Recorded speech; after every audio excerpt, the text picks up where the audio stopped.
अस्सलाम वालेकुम students, welcome to city high school. 8th class maths का चैप्टर नंबर 2 कर रहे हैं हम लोग। प्रीवियस लेक्चर में हमने वर्ड प्रॉब्लम्स सॉल्व की थी जो involving square and square roots. हमने देखा था कि अगर स्क्वायर और स्क्वायर रूट्स आपको in the form of word problems given हो तो आप उनके सॉल्यूशंस किस तरह से करते हैं। हमने एरियाज और पैरामीटर्स के क्वेश्चन सॉल्व किए थे। रिमेनिंग क्वेश्चंस आज कंप्लीट करते हैं, देखते हैं हमें नेक्स्ट क्वेश्चंस में कैसे सिचुएशंस गिवन है। आपको मैं क्वेश्चन नंबर 5 करवाने जा रही हूँ स्टूडेंट्स। क्वेश्चन नंबर 5 की स्टेटमेंट जो आपको बुक में गिवन है that is the area of a circular region is 616 square metre. आप अपनी टेक्स्ट बुक से क्वेश्चन की स्टेटमेंट को फोकस करें और सॉल्यूशंस को आपने यहाँ से अंडरस्टैंड कर लेना है। वो कहता है कि एक सर्कुलर रीजन का एरिया है 616 decimetre square. Find its radius, आप बता दें कि उसका रेडियस क्या होगा। और आगे उसने एक हिंट दिया हुआ है that is pi is approximately equals to 22/7। First of all student question start करने से पहले जो इसके मेन पॉइंट्स हैं, हिंट पॉइंट्स हैं, उनको देख लेते हैं। आपको एक सर्कुलर रीजन का एरिया गिवन है, इट मीन्स आपने यहाँ पे जो भी फॉर्मूलाज अप्लाई करने हैं, जो भी आप मेथोडोलॉजी अप्लाई करेंगे वो सर्कल के लिए यूज़ होने वाली को सॉल्व करेंगे, यानी कि आपने सर्कल के लिए जो फॉर्मूलाज यूज होते हैं उनको अप्लाई करना है। हम एरिया ऑफ सर्कल की बात कर रहे हैं तो एरिया ऑफ सर्कल का फॉर्मूला क्या होता है basically, area of circle equals to pi r square. Pi यहाँ पे एक सिंबॉलिकल रिप्रेजेंटेशन है जिसके हम वैल्यू यूज़ करते हैं। आपको बुक में वैल्यू गिवन है 22/7 और इसके हम एक और वैल्यू भी यूज़ करते हैं डेट इज़ 3.14। ये दोनों वैल्यूज़ हम पाई की जगह यूज़ करते हैं डिपेंड ऑन क्वेश्चंस। आप क्वेश्चंस के अकॉर्डिंगली सॉल्व करते हैं, वैल्यू को कंसीडर करते हैं। अगर आपको क्वेश्चन में जो फिगर्स गिवन है वो होल नंबर्स हैं तो आप 22/7 को पिक कर लें। अगर वो डेसिमल्स के फॉर्म में है तो आप 3.14 को पिक करते हैं। क्योंकि हमारे क्वेश्चन में नंबर है सिंपल होल नंबर, सो हम 22/7 को यूज़ करेंगे। और उसने भी आपको पाई की वैल्यू बताई हुई है, अगर वो नहीं बताता तो आपके ऊपर, आप इसको खुद से कोई भी ले सकते हैं वैल्यू। अगर उसने आपको रिस्ट्रिक्ट कर दिया तो आपको वही वैल्यू यूज़ करनी पड़ेगी। आर यहाँ पे किसको प्रेजेंट करता है, R means radius, radius of the circle. आपने सर्कल का रेडियस फाइंड आउट करना है। आपको क्वेश्चन में कहा गया है कि एरिया आपको सर्कल का दिया हुआ है और कहा गया है कि उसका एरिया रेडियस बता दें क्या होगा, तो हम एरिया का फॉर्मूला यूज़ करते हुए रेडियस को फाइंड आउट करेंगे। आपको पता है जब भी हम वर्ड प्रॉब्लम्स करते हैं स्टूडेंट्स तो हम क्या करते हैं, हम सबसे पहले ये राइट करते हैं, मेंशन करते हैं कि हमें गिवन कौन सा पॉइंट है, फिर हम मेंशन करते हैं हमने फाइंड आउट क्या करना है। उसके बाद हम देखते हैं कि हमने कौन सी मैथमेटिकल मेथोडोलॉजी यूज़ करनी है या फिर कौन सा मैथमेटिकल फार्मूला यूज़ करना है अपनी गिवन, अपनी रिक्वायर्ड फिगर को फाइंड आउट करने के लिए। सो यहाँ पे हम करने जा रहे हैं question number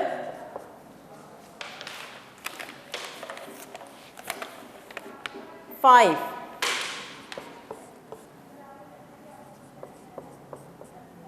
area of circular region equals to 616 decimetre square. Decimetre square ये सर्कल का यूनिट है, स्मॉलेस्ट यूनिट है। जिस तरह हम कहते हैं मीटर्स, किलोमीटर्स, मीटर्स, सेंटीमीटर्स, और सेंटीमीटर से भी बिलो अगर आप मूव करें तो वो डेसीमीटर बनता है। इनके लार्जेस्ट मीटर हो गया किलोमीटर, फिर उससे पीछे जाएं मीटर, मीटर से पीछे जाएं सेंटीमीटर, और सेंटीमीटर से पीछे जाएं तो डेसीमीटर। यानी कि ये सेंटीमीटर से भी स्मॉलेस्ट आपके पास क्या बनेगा, सर्कल ड्रॉ होगा। तो ये हमारे पास है सर्कुलर रीजन 616 डेसीमीटर स्क्वायर। ये हमें वैल्यू गिवन थी। हमने फाइंड आउट क्या करना है, रेडियस ऑफ सर्कुलर रीजन, ये हमने फाइंड आउट करना है। तो इसके आगे क्वेश्चन मार्क पुट कर दिए क्योंकि इसकी वैल्यू भी हमारे पास मौजूद नहीं है। इसके बाद हम ये डिसाइड करते हैं कि हमने यहाँ पे फॉर्मूला कौन सा यूज़ करना है। तो आपको पहले भी बताया था स्टूडेंट्स कि जिसकी वैल्यू हमें गिवन हो फॉर्मूला भी हमने उसी का यूज़ करना होता है। फर्स्टली हम वही फॉर्मूला अप्लाई करते हैं। हमें value area of circular reason की गिवन है तो इट मीन्स हम फॉर्मूला भी एरिया ऑफ सर्कुलर रीजन का ही यूज़ करेंगे। सो आप यहाँ पे मेंशन कर दें एरिया ऑफ सर्कुलर रीजन, और क्या फॉर्मूला होता है एरिया का, पाई आर स्क्वायर। नाउ स्टूडेंट्स देखें आपके पास एरिया की वैल्यू है ना जो आपको क्वेश्चन में गिवन थी। हम एरिया की जगह इस वैल्यू को रिप्लेस कर रहे हैं वैल्यू को पुट कर दिया और पाई की भी वैल्यू आपको गिवन है that is 22/7, r square remain same. Pi की वैल्यू और आर स्क्वायर ये दोनों आपस में मल्टीप्लाई होने हैं, तो हमने इनके सेंटर में मल्टीप्लिकेशन का सिंबल पुट कर लिया। अब आपने फाइंड आउट क्या करना है स्टूडेंट्स, आपने यहाँ से ये r की वैल्यू फाइंड आउट करनी है। तो पहले आप 22/7 को भी इस साइड पे शिफ्ट कर दें, इसके ऊपर से स्क्वायर भी रिमूव कर दें, तो आपके पास r रह जाएगा ना। तो 1 बाय 1 हम सारी स्टेप्स करते हुए r को सेपरेट करेंगे ताकि हमारे पास रेडियस की वैल्यू आ जाए।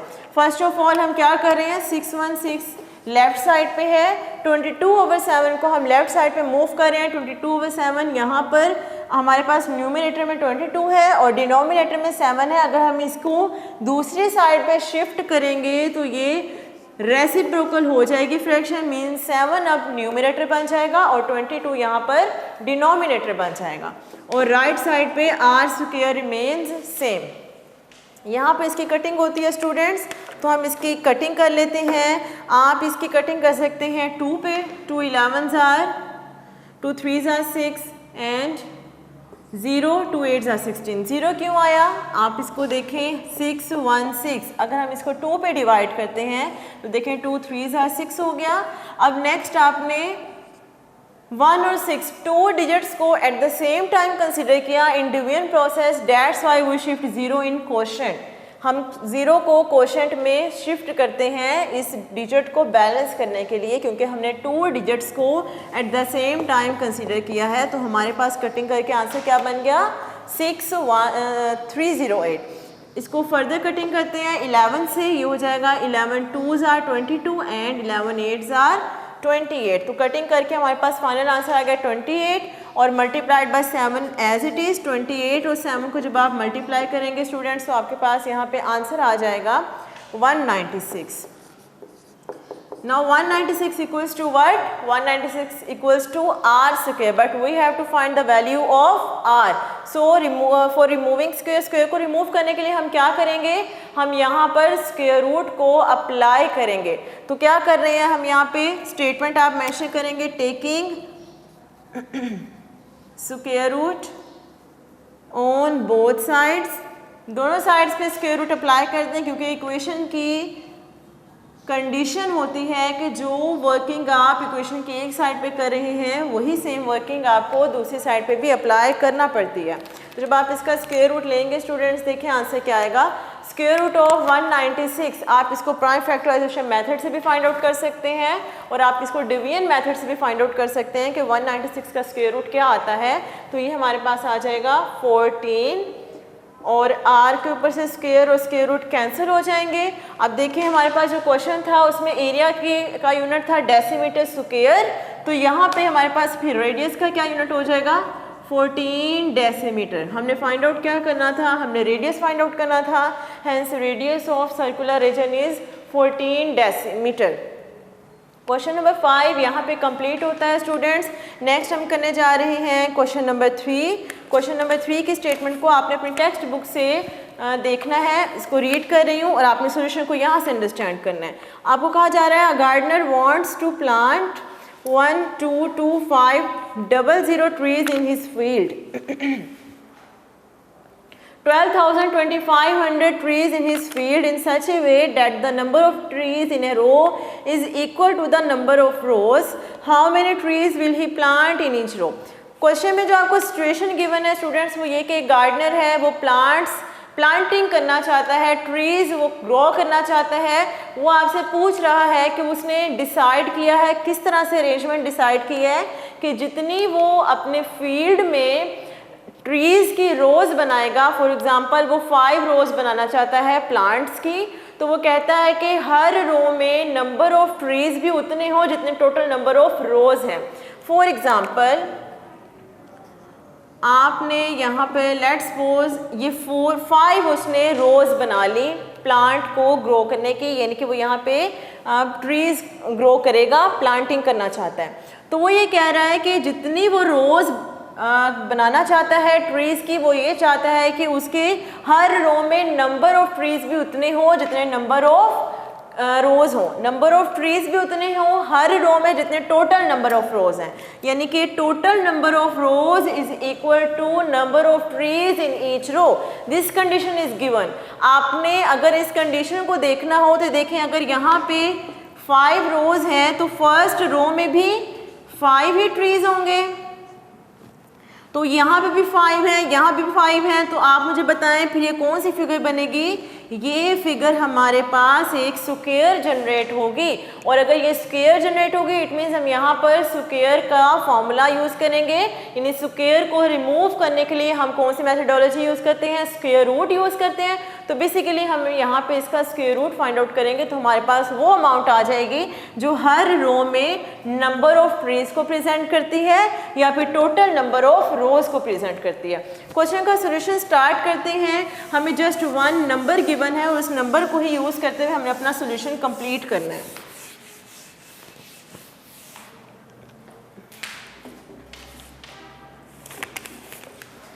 क्वेश्चन नंबर 3 कर रहे हैं हम लोग, एक्सरसाइज नंबर 2.8 का। Given number equals to 12,000 and 2,500 trees.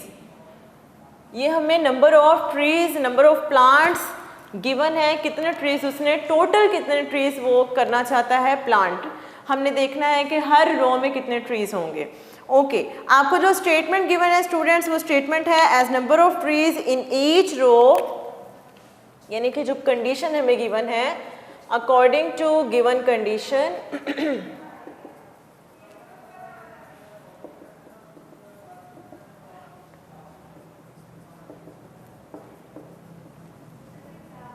we have to find number of trees in each row। so question mark put कर देंगे क्योंकि इसकी वैल्यू नहीं है। According to given condition as number of trees in each row is same as number of total rows। जितनी total रोज हैं हर रो में उतने ही ट्रीज प्लांट कर रहे हैं। ओके, तो यहाँ पे हमारे पास जो क्रिएट हो रही सिचुएशन वो ये है कि आप बेसिकली ये स्क्वायर फॉर्म जनरेट हो जाएगी, तो स्क्वायर फॉर्म को हम रिमूव करने के लिए क्या करते हैं, हम स्क्वायर रूट अप्लाई करते हैं। So we simply take square root. यहाँ पे हम स्क्वायर रूट अप्लाई करेंगे स्टूडेंट्स। अगर आप इसका स्क्वायर रूट लेना चाहते हैं तो सबसे पहले आपको इसके पेयर्स बनाने पड़ेंगे।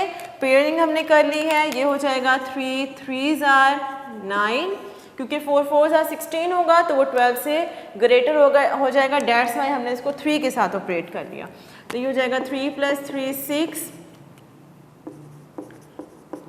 6 को हम किस नंबर के साथ सॉल्व करें कि या तो हमारे पास टोटली 325 नंबर बन जाए या फिर इससे नियरेस्ट स्मॉलेस्ट नंबर बने। तो अगर आप 6 को 5 के साथ करते हैं स्टूडेंट्स तो ये हो जाता है 325 कंप्लीट नंबर।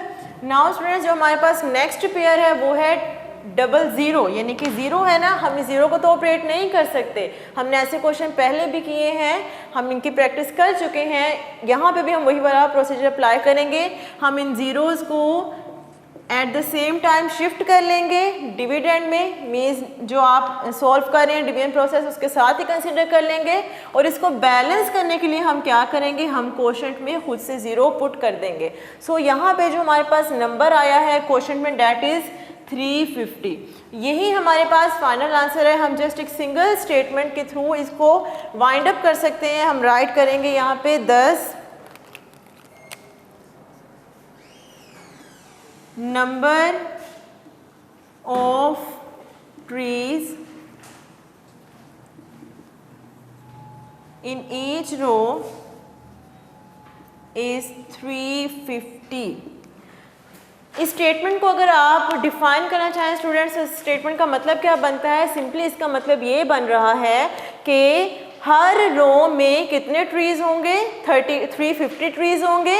और आपने पहले यहाँ पे कंडीशन राइट की थी कि number of trees in each row is equals to the total number of rows, means total 350 ही रोज होंगी और हर रो में 350 ट्रीज होंगे। यही अमाउंट थी जो हमने फाइंड आउट करनी थी स्टूडेंट्स। तो यहाँ पे हमारा क्वेश्चन कंप्लीट हो चुका है। इसके बाद हमारे पास जस्ट 3 क्वेश्चंस रिमेनिंग हैं एक्सरसाइज के, जिनमें आपने कॉस्ट फाइंड आउट करनी है, मींस आपको अमाउंट्स फाइंड आउट करने होंगे। मनी के अकॉर्डिंगली आपने क्वेश्चंस को सॉल्व करना है। स्क्वायर्स हैं, सर्कल्स हैं, रेक्टेंगल्स हैं। नेक्स्ट क्वेश्चन इंशाल्लाह हम नेक्स्ट लेक्चर्स में कंप्लीट करेंगे। आपने तब तक इन क्वेश्चंस की अच्छे से प्रैक्टिस कर लेनी है। इनसे रेलेवेंट जो क्वेश्चंस हैं, एग्जाम्पल्स हैं, उनको आप खुद सॉल्व कर लेंगे। नेक्स्ट लेक्चर तक के लिए अल्लाह हाफिज़ फ्रॉम सिटी हाई स्कूल।